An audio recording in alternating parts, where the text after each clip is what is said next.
What started as a weird secret layer promotion with a backwards Viscera Seer has turned into an explosion in the Magic community. Serialized cards have taken over and are in almost every set nowadays. Starting with Brothers War, we saw an influx of serialized cards, starting with those retro frame artifacts, and now you can find them on creatures from March of the Machine, rings from the Lord of the Rings, and a ton of other sets as well. But what exactly is a serialized card worth? They're an item that's very rare, and so understanding what card you just pulled or what card you're looking to buy is worth can be slightly difficult. Is the hype justified? In case you don't know what it is, a serialized card is an alternate version of a card that has a specific number out of a total number. For example, for March of the Machine, you could have opened Niv Mizzet number 1 out of 500, and there are only 500 of this type of card, and if you open a specific number, you are the only one with that number. And while this is a simple concept, what adds to some confusion is that serialized cards are different in every set. For example, in March of the Machine, every card on the Multiversal Legend sheet was out of 500, and you could get any of them serialized,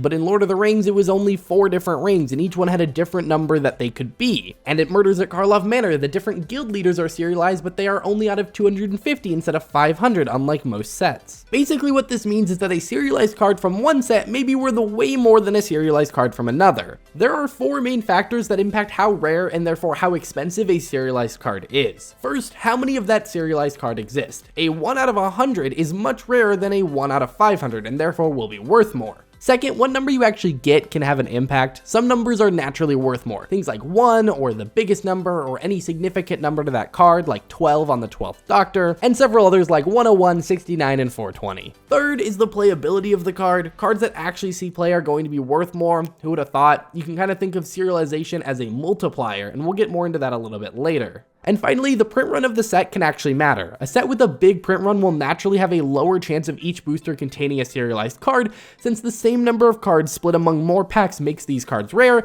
and so the average person is going to have to spend more on packs to get them, so the cards are generally worth a little bit more. This has the least impact out of all of the aspects, but it does have a small impact. So if we actually want to take a look at an example, the biggest, most expensive example of a serialized card is the 1 of 1 ring. This was a serialized card that there was only one of in a set with a very high print run, while also being a relevant card both gameplay wise and the fact that it's such a recognizable item from pop culture. The card itself sold for $2 million, and that's about 48,780 times the normal price of the card. But if we want to take it to its opposite extreme, the current cheapest card is Rona, Sheoldred's Faithful, an uncommon from March of the Machine. It's a card with 500 serialized copies and a card that really doesn't see a ton of play. The TCG Player market average of this serialized card is about $62.65, which is still about 368 times more expensive than the base version of the card, which is going for about 17 cents. That's a pretty wide range, and a big part of that is that $2 million one ring. So if we remove that outlier, that one card that may never happen again, the next most expensive serialized card is the Elven Soul Ring from the Tales of Middle-earth set, with offers at around $5,000.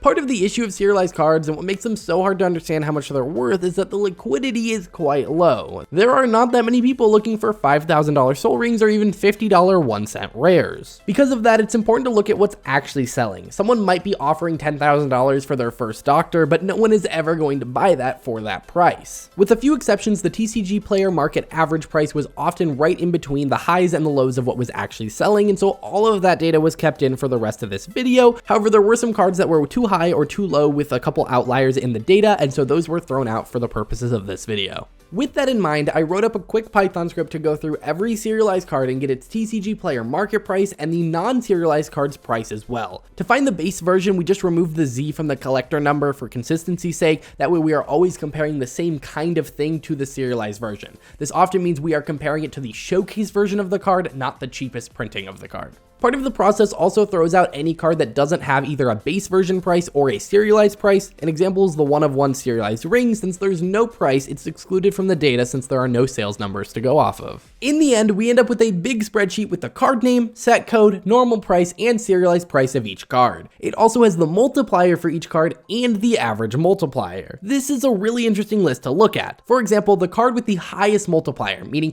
it being serialized multiplies its price by the most, is Self-Assembler. This is because the compared card is only worth 3 cents, and it itself is going for $91.38 serialized. It has a multiplier of 3,046. On the other hand, the card with the lowest multiplier is Ragavan Nimble Pilferer, whose normal Halo foil card goes for $96.28 and whose serialized card goes for $675, leading to a multiplier of 7. Some of the other smaller multiplier cards include things like Yarick the Desecrated with a multiplier of 9, Kenrith the Returned King with a multiplier of 9.9, and Urabrask the Hidden with a multiplier of 10.8. It seems as though the flashier mythics are often the ones with lower multipliers, most likely due to them already having high base prices. There is only so much that someone is going to pay for a lot of these cards, and while the price of a Ragavan or Yarick serialized card is higher than something of a self-assembler, the multiplier is not. It's actually really interesting just to take a look at this data, and so if you want to do that, there will be a link in the description for you to take a look at this big spreadsheet, see all of the cards, see their base price, see their serialized price, see the multiplier, and see kind of all of that data.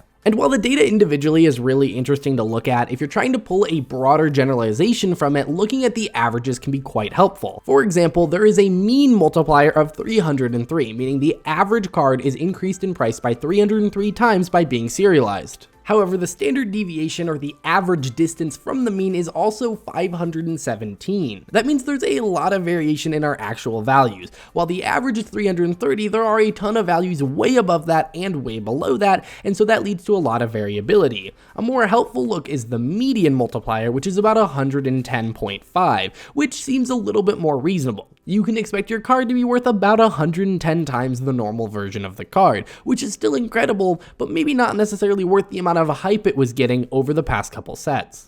And remember, this is just an average. Your card could have a high multiplier but a low price, meaning your serialized card is only worth $60 like Rona. Or it could be a card like Ragavan, which is naturally very expensive and has a low multiplier but is worth more. The entire purpose of the multiplier figure is to help you understand what a card you pull might be worth. When a new set comes out, it's really hard to understand what a serialized card is going to be worth, and since we've had enough sets at this point, we can kind of go back and look and see how much a serialized card multiplies the base value by. So if you pull the next Mythic Rare as a serialized card, you can compare it to other chase mythics on this list and kind of get an idea that it's probably going to be worth somewhere between 7 and 12 times the price of the card. But you pull some random uncommon and you're probably looking at closer to 200 or 300. So that's kind of the idea of a serialized card based on the rarity and the set that it's actually in. But we also have to talk about a little bit of the playability. Cards, for example, like Swiftfoot Boots were uncommons in the Brothers' War, but are worth a significant amount more than a lot of other serialized cards, currently going for about $400. The base version of Swiftfoot Boots only goes for about $1.62, and so a big reason for this high price is because it's a played card.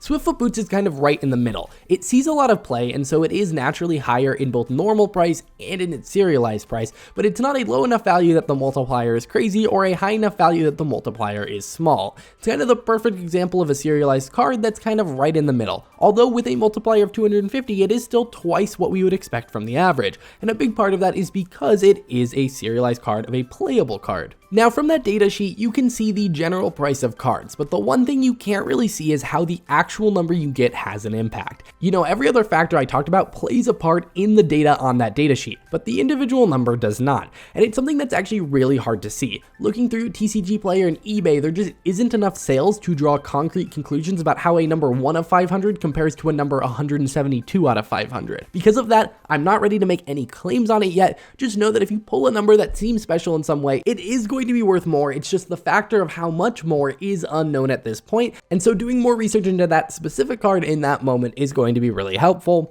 If we get more data on this, I'll be doing a separate video in the future, and I will put a card in the upper right of this video right now where you can go see my video covering exactly how the number you pull impacts the price of the card. And that's it for this video. I hope you're walking away from it kind of having a general understanding of how much a serialized card is worth compared to a normal card, and the factors that go into the price of a serialized card. If you enjoyed this video and found it useful, please hit that like button and subscribe, and if you want to see more content from me right now, check out this video where I talk about 5 precons you should pick up right now, and check out this video where I talk about 3 commander staples from each set in 2023 that were the most impactful. I'll see you guys in the next one. Bye.